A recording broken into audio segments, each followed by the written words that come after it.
Oh, hello, it's Stickman here. I'm calling about a sports sponsorship deal. How much to have Pack and Save on the players' jerseys? How much? What about calling the team the All Yellows? No, fair enough. How much to sponsor Justin and Row PC26? What for Justin? Have you seen him? We're better off saving dollars. Let's be sideline supporters. Stock up on sideline supporter deals. On now at Pack and Save.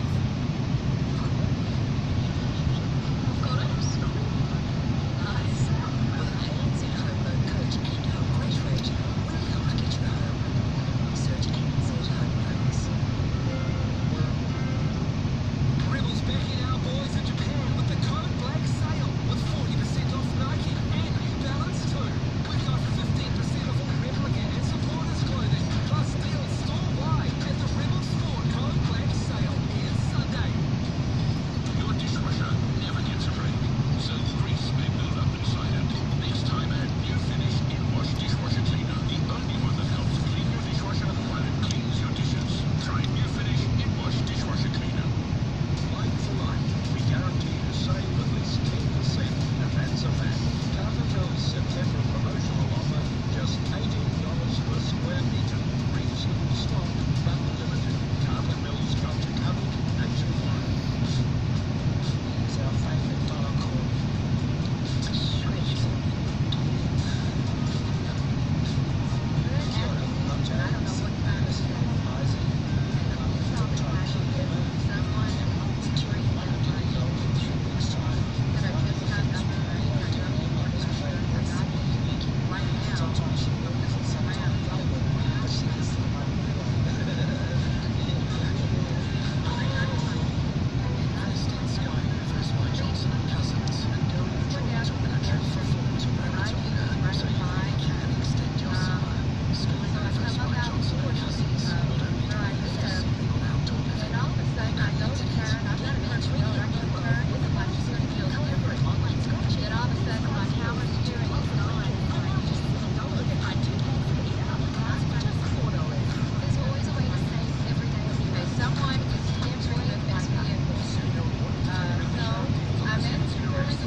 Good morning. We've got a number of articles being disabled. We've also got real-world events to cover from weather to earthquakes to design. Let's begin as a clean official. Sure. Well, the first thing that we did was that we looked at something that was published by the Liggins Institute a few years ago, which was whether or not the EPA and DHA, which is your omega-3 fatty acids that are in your fish oils, whether they're true to label. So when you read your label, it might say there's 180 milligrams. Is not actually accurate. So we sent off a bunch of the top 10 fish oil supplements in New Zealand and had them analyzed. And we determined that only 40% of them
trying to help.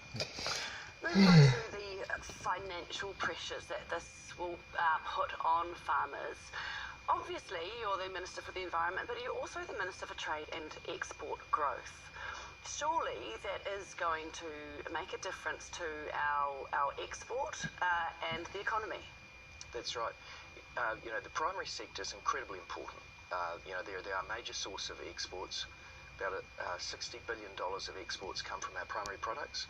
If the value of that goes up or down by 1%, that's $600 million per annum. Now, we trade on our clean green image, and it's increasingly under scrutiny.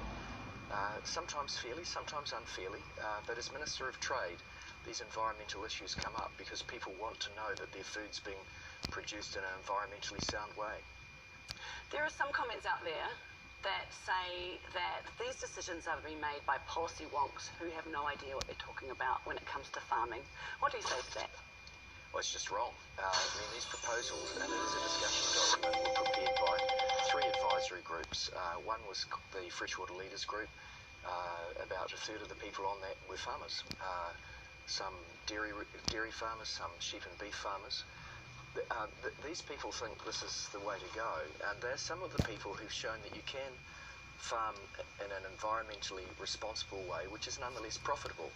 Really, what we're trying to do here is to cause the best practice to be adopted by everyone, because at the moment we've got far too many of our rivers still degrading. The gentleman who was on earlier was from Northland. The estuaries in Northland are full of silt. It gets worse year by year. The mangroves spread, and people hate that.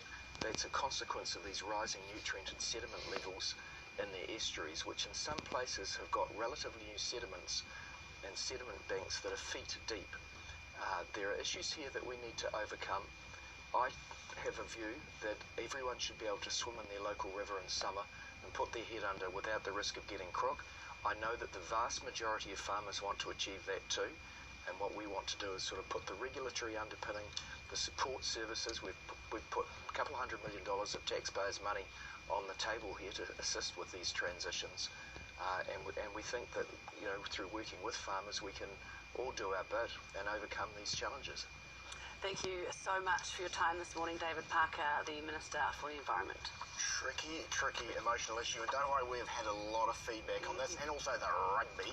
We'll get to that soon, but it's 7 o'clock. Here's Chris with the news. Thanks, Hayden. Farmers say the government's new freshwater policy and zero carbon bill are being rushed through Parliament too quickly. Farmer Mark Cameron told Breakfast there's been no fair and honest conversation from the government about the impact they will have on farmers. But at the rate that it's being shoved through Parliament, I think we have a real concern about how it's going to leave farmers and the consumers that consume our products financially and costs, and with cost attachments to it. But the Environment Minister says that isn't the case. You won't be surprised to hear that I disagree. It was just last night I was at a public meeting of about 400 farmers with the Minister of Agriculture, Damien O'Connor. We've got these meetings throughout the country. New Zealand business is at the forefront today as Prime Minister Jacinda Ardern's official visit to Japan continues. Political reporter Mikey Sherman is there. Jacinda Ardern will be very happy with how her official meeting with Shinzo Abe played out. They covered a range of significant issues, including the development of a declaration on Pacific cooperation, as well as working towards greater classified information sharing. Today, of course, is very much about New Zealand business, including an event this morning with Air New Zealand. Later on, a lunch between the Japan and New Zealand Business Council. Thrown to the mix a couple of working agreements, and it's a very busy day here in Tokyo, Japan for the Prime Minister. New research has revealed over half the fish oil supplements Kiwis are buying don't have the ingredients they claim to. One of the study's researchers says it's more important than ever to read a product's labelling. 40% are true to label. The rest of them are lower than what they claim should be in there. And one of them was half of what it should have been. There are some products out there that do not contain what they say they contain. And that's something that we all need to be concerned about. Iran has threatened all-out war in the event of military strikes from the United States or Saudi Arabia. That's after Iran was blamed for the Saudi oil attacks, a claim it continues to deny. In an interview with CNN, Iran's Foreign Minister Javad Zarif says the country wants to avoid conflict, but a military response based on deception will end in war. It's the day rugby fans have been waiting for, with the World Cup kicking off tonight. And streaming devices have been flying off the shelves as people try to make sure they have everything they need to watch. The Cup's being streamed this time around, along with some great games being played on TVNZ. One retailer says it's been inundated with people, many confused and wanting help, and that TV sales have surged. Also streaming devices, so things like Chromecast, Apple TV, etc. In fact, they've more than doubled in sales. Streaming on Spark Sport hasn't been trouble-free all the time, and there are contingencies for TVNZ to pick up broadcasts if need be. Japan and Russia will tonight open the Rugby World Cup in Tokyo. The two countries have faced each other 6 times, with Russia claiming their only win back in 2003. Meanwhile, Steve Hansen has touched on the omission of Rieko Ioane from the All Blacks side to face South Africa. The coach says Sevu Reece and George Bridges' red-hot form on the wings has them ahead in the pecking order. For us, these two young fellows have hit the track running and they're playing extremely well. Unfortunately for Rieko, he's had a bit of a flat patch, which happens in everybody's career, and his job now is to wait for an opportunity. To provincial rugby, and Manawatu's pulled off a massive upset over Canterbury last night in Christchurch. The Turbos held off a second-half fight-back from Canterbury to win 32-29. The defeat snaps the Southerners' 3-match winning streak and dents their premiership playoff hopes. And Arsenal have opened their Europa League account this morning with a win. The Gunners beating German club Frankfurt 3-0. Elsewhere, Manchester United's just kicked off in their clash with Kazakhstani team Astana. It is 7:05. Kazakhstan footballing team in the Europa League. I'm sure there'll be a powerhouse, no doubt. Yes, that's not Borat's team, is it? It isn't. It is actually. It is. Yes. It We're is. talking about bad taste Borat's parties. not a real person, don't you, eh? Isn't he? To me, he was. He was so entertaining. I really enjoyed him. Do you think the Kazakhstan football team would wear Borat costumes? Probably not. No. Wouldn't have thought so. I think they distanced themselves from Borat, didn't they? So they said he is not representative of our country. No, that's... And rightly so. I actually went as Borat to a party once, dressed up as Borat. Let's pull that one out of the archives, Let's get that moving Next on. break. I wasn't wearing the mankini. Just a point of clarification. I was wearing a suit. It was very respectable. You've got the body for the old mankini, though. Could be. Wow. Thanks very much, Hayden. Moving along. Save us. Erin. Compliment, hey? Hey, good morning, everyone. We're waking to a pretty spectacular Friday, actually. Cool start, some frosts around, but the sun will be shining on many of you. Crunchy underfoot to start here. A bit of you too. Stop with the doormat chat. Borat, music's playing. No, we don't. I would like to dance. Absolutely not. Don't dance, don't sing, not happening. All right. Maybe There is a little bit of morning cloud, but then it will clear to a fine day. Dunedin, 15 degrees. Alexandra and Queenstown, 17. And just a few grey mornings up the coast, but then lots of sun after lunch, just some light winds. 16 degrees for almost everybody here. Blenheim, you might see some frost this morning, but again, any cloud here will burn off, leaving a good-looking day. Just Kaikoura may have a shower this afternoon. Blenheim, 17 degrees, 14 from Kaikoura down to Ashburton. Wellington, fine at first for you, but then the southerlies could bring cloud and maybe a shower. Lots of sun everywhere else. A cool southerly change is expected here. Wellington, 13 degrees. Kapiti Coast, 15 for you. Now, the East Coast is bucking the trend somewhat. Cloud develops in the morning and it could turn to showers after lunch. Southerlies arriving here too. Hawke's Bay, 16. Dannyburg, just 13 for you. And a foggy, misty morning for the centre north, but then the sun breaks through to a sun-filled afternoon. Taumaranui, Tauranga and Whakatane all heading for a high of 18 degrees. Hamilton, you can expect the fog. Others here, it's a real mix. You've got sun, cloud, even some showers creeping in Hamilton and Auckland, 18 and 16 degrees.